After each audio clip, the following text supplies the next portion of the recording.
नमस्कार, स्वागत आहे तुमचं माझ्या चॅनलच्या नवीन व्हिडिओमध्ये। माझ्या स्वतःच्या घरी एक जवळपास म्हणजे खूप मोठी बाल्कनी नसली तरी खिडकीमध्ये 15 ते 17 झाडं आहेत, फुल झाडं आहेत, काही अशीच मनी प्लांट वगैरे सारखी झाडं आहेत आणि ती झाडं नेहमी हिरवीगार असतात किंवा फुलझाडांना फार कळ्या येतात। त्यामुळे माझे फ्रेंड्स वगैरे काय विचारायचे की तुझी झाडं इतकी छान कशी, इतक्या कळ्या, फ्लावरिंग कसं होतंय। म्हटलं चला आज यावरच एक व्हिडिओ बनवूया। तर आजच्या व्हिडिओमध्ये आपण 7 प्रकारचे असे फर्टिलायझर्स बघणार आहोत जे अगदी घरी आपल्या उपलब्ध असतं ते सामान आणि ते वापरून आपण हे फर्टिलायझर्स बनवणार आहोत आणि हे फर्टिलायझर्स वापरल्यामुळे तुमच्या झाडांच्या ग्रोथमध्ये आणि फ्लावरिंगमध्ये 100% रिझल्ट तुम्हाला बघायला मिळेल। चला तर मग व्हिडिओला सुरुवात करूया। सगळ्यात पहिलं फर्टिलायझर म्हणजे केळ्याची साल।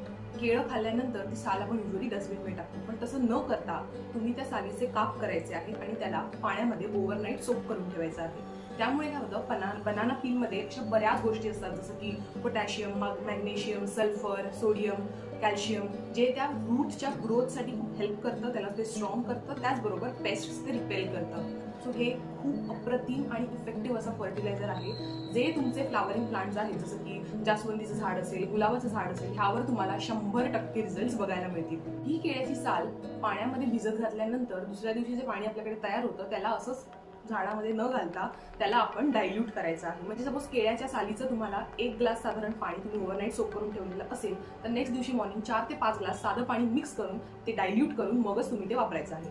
बरीच लोक हेच केळ्याचं साल संपूर्णपणे कडकडीत उन्हामध्ये सुकवतात आणि त्याची पावडर करून ठेवतात। तसंही तुम्ही करू शकता, पण वेळेअभावी तुम्हाला हे शक्य होणार नसेल तर तुम्ही डायरेक्ट केळ्याची साल खाण्याऐवजी ती पाण्यामध्ये काप करून त्याचे भिजवून टाका। दुसरं फर्टिलायझर म्हणजे कांद्याच्या सालीचं फर्टिलायझर।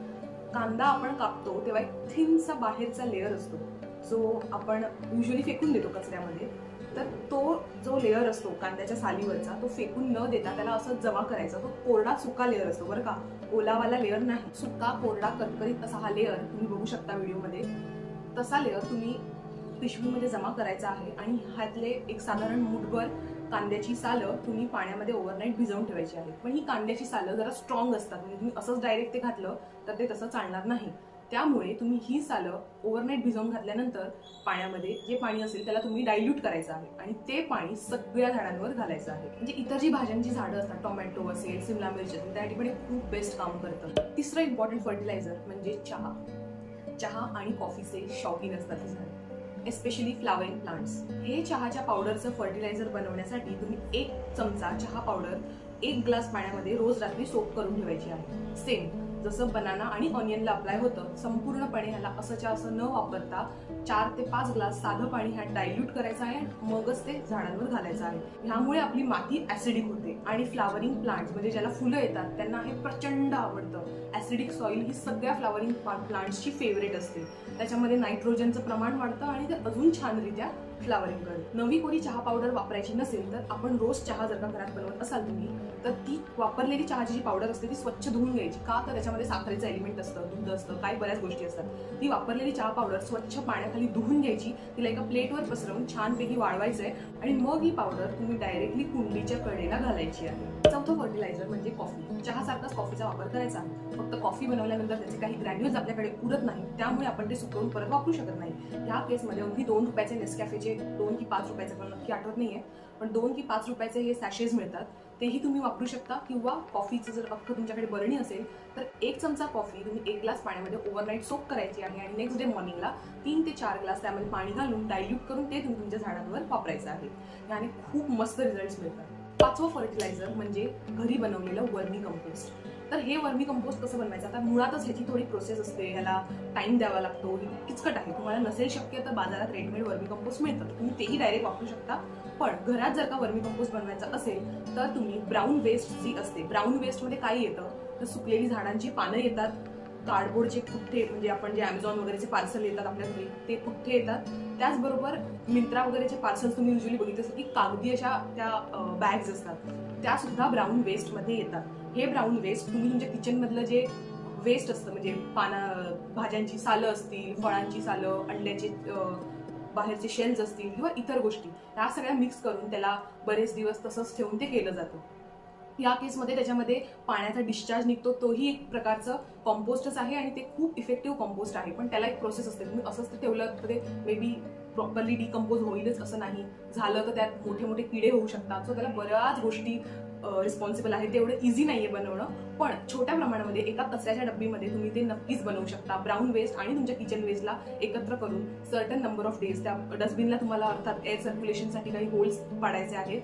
हे सगळं केल्यानंतर साधारण 30 दिवसामध्ये हे वर्मी कंपोस्ट तयार होतं. 6वं फर्टिलायझर म्हणजे छास, ताक. हो, झाडांना ताक खूप आवडतं. अर्थात त्याला स्ट्रॉंग फॉर्म मध्ये घालायचं नाहीये. तुमच्या घरी जर का ताक बनत असेल तर त्या ताकाला अजून थोडंसं डायल्यूट करून मग ते तुमच्या झाडांवर घालायचं आहे. तुम्ही याचे मॅजिकल रिझल्ट्स बघू शकता. मी एस्पेशली तुळशीवरती ह्याचे खूप छान रिझल्ट्स बघितले आहेत. म्हणजे ते छास घातल्यानंतर मी लिटरली बघितलेलं की ती तुळस इतकी छानरित्या बहरलेली. अर्थात त्याला मल्टिपल फॅक्टर्स रिस्पॉन्सिबल असतील, माती, हवा, पाणी या बऱ्याच गोष्टी रिस्पॉन्सिबल असतात. पण हे माझं ऑब्झर्वेशन आहे की एस्पेशली तुळस ही जास्त बहरलेली. त्याचबरोबर सगळ्या झाडांना हे ताक खूप आवडतं. अजून एक ह्या छासचा प्रकार म्हणजे की खराब झालेलं दूध. ह्या दुधाला सुद्धा तुम्ही पाण्यामध्ये थोडं डायल्यूट करून झाडांवर वापरू शकता. म्हणजे एकदा काय झालं की आमच्याकडे रेग्युलरली दूध येतं आणि गरमीचे दिवस होते, ते आम्ही बाहेर गेलो त्यामुळे ते दूध वेळेत तापवलं गेलं नाही आणि ते ऑलमोस्ट खराब होण्याच्या वर्जवर होतं. म्हणजे त्याला ते पॅकेट उघडल्याच एक आंबट वास आला. तर मी त्याला काहीही न करता, ना गरम केलं ना काही केलं, डायरेक्ट त्याच्यामध्ये मी एका बादलीमध्ये पाणी घेतलं, त्याला डायल्यूट केलं आणि ते सगळ्या झाडांवर घातलं. सो हाही एक ताकाचाच प्रकार झाला. आता 7वं आणि सगळ्यात शेवटचं फर्टिलायझर म्हणजे जे लोक नॉनव्हेज खातात, मासे, चिकन, मटण हे आपण जेव्हा घरी धुतो तर त्या धुतलेल्याचं जे पाणी असतं त्यासारखं फर्टिलायझर झाडांसाठी दुसरं काहीच नाहीये जगामध्ये. फक्त हे पाणी तुम्ही झाडांवर टाका आणि तुम्हाला दुसरं कसलंच कंपोस्ट किंवा काही दुसरं कसलंच फर्टिलायझर टाकायची गरज नाहीये. एस्पेशली तुमचे फ्लावरिंग प्लांट्स जे आहेत ती इतकी तुम्हाला फुलं देतील, इतकी फुलं देतील की तुम्ही विचार पण नाही करू शकणार. हे सगळ्यात बेस्ट अँड अल्टिमेट फर्टिलायझर आहे. ऑफकोर्स हे सर्टन लोकांसाठीच ॲप्लिकेबल आहे, कारण सगळेच जण नॉनव्हेज नाही का, त्यामुळे हे पाणी ते कुठून आणणार. अशा केसमध्ये बाहेरून अवेलेबल फिश फर्टिलायझर सुद्धा मिळतं. नसेल वापरायचं तर बाकीचे 6 जे फर्टिलायझर सांगितले आहेत तेही तुम्ही वापरू शकता. पण जर का तुम्ही नॉनव्हेज खात असाल, तुमच्या घरी नॉनव्हेज बनत असेल आणि ते मासे, चिकन, मटण हे तुम्ही घरात जर का धुत असाल तर त्या पाण्यासारखं पाणी तुमच्या झाडांना दुसरं काहीच अल्टिमेट नाहीये. ते त्यांच्यासाठी सुपर टॉनिक आहे. सो हे पाणी वेस्ट न करता तुम्ही नक्की तुमच्या झाडांवर घालून बघा. आता शेवटच्या काही महत्त्वाच्या टिप्स. पहिली जी टिप होती ती केळ्याच्या सालाची. केळ्याचं साल त्याचं काप करून पाण्यात भिजवून घालण्यापेक्षा मी डायरेक्ट केळ्याचं सालच उचलून ते त्यात कुंडीत टाकते. असं प्लीज करू नका. ह्यामुळे तुमच्या झाडांची मुळं सडून जातात. त्याचबरोबर खूप साऱ्या माशा, कीटक आणि पाली सुद्धा अट्रॅक्ट होतात. डायरेक्ट कुंडीमध्ये येऊन ते साल खाताना सुद्धा मी बघितलेलं आहे. त्यामुळे ही प्रोसेस अजिबात करू नका. केळ्याचं साल हे पाण्यात भिजवून घालूनच त्याचं पाणी तुम्ही झाडांना घालायचं आहे. केळ्याची साल डायरेक्ट झाडात घालायची नाही. दुसरी टिप म्हणजे वर्मी कंपोस्ट बनवण्यासाठी वर्मी कंपोस्ट बनवण्याची प्रोसेस न फॉलो करता काही लोक दिवसभराचं जे किचन वेस्ट असतं, कोथिंबिरीच्या दांड्या असतील, टोमॅटो, काकडीची सालं, हे ते अशा बऱ्याच गोष्टी एकत्र करतात आणि डायरेक्ट कुंडीमध्ये घालून टाकतात. तसं नाही करायचंय. आणि मग त्यांना असं वाटतं की ते ऑटोमॅटिक डिकंपोज होईल, माती तर तिथे आहेच, असं नाहीये. ह्यामुळे खूप मच्छर, पेस्ट, माशा बऱ्याच गोष्टी होतात. त्याचबरोबर हे फर्टिलायझर बनवण्याची प्रॉपर टेक्निक नाही. ह्यामुळे फक्त आणि फक्त तुम्ही तुमच्या झाडांवर बग्स आणि पेस्ट अट्रॅक्ट करता. हे वर्मी कंपोस्ट असं बनत नाही. आणि तिसरी शेवटची टिप म्हणजे बरीच जण देवाला वाहिलेली फुलं कंपोस्ट बनवण्यासाठी वापरतात. पण त्या कंपोस्टमध्ये इतरही जर का गोष्टी असतील, भाजी, पाला, अंड्याचे, हे ते, तर अशा वेळेला ती फुलं त्या कंपोस्टमध्ये वापरणं बरोबर नाही. त्यामुळे तुम्ही फुलांचंच एक सेपरेट कंपोस्ट बनवून ते तुम्ही तुमच्या झाडांसाठी वापरू शकता. कारण की फुलंही असंच निर्माल्यामध्ये टाकण्यापेक्षा तुम्ही फक्त फुलांचं एक सेपरेट कंपोस्ट, तेच ब्राऊन वेस्ट आणि फुलं वापरून करू शकता. आणि हो, हे कंपोस्ट छानरित्या डिकंपोज होण्यासाठी त्यामध्ये 1 ग्लासभर छास किंवा 1 चमचा दही टाकून बघा. ते खूप छानरित्या तुमचं कंपोस्ट डिकंपोज करण्यासाठी मदत करतं. आजचा व्हिडिओ आवडला असेल तर लाईक नक्की करा. बाय.